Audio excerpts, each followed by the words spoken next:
ส้มชมแล้วก็ไอ้ขาวเขียวขาวเขียวน้ำเงินขาวเขียวขาวน้ำตาลเนี่ยเห็นไหมนี่ ต้องเอาให้เขาดูด้วยสิว่าสีมัน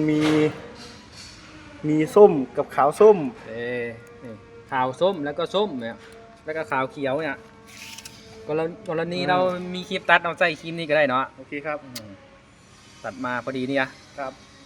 แท็บ อ่า เวลาเข้าหัวมันในนี่ อ่า เห็นไหม ใส่เข้าไป เอาตัวเนี้ยตัวล็อกน่ะลงข้างล่าง อ๋อ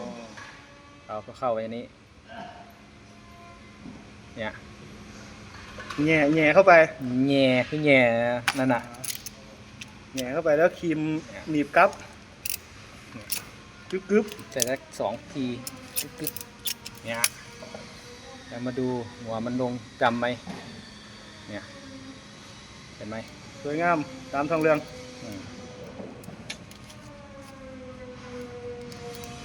เนี่ยถ้าเป็นสายลิงมันเวลาเราดึง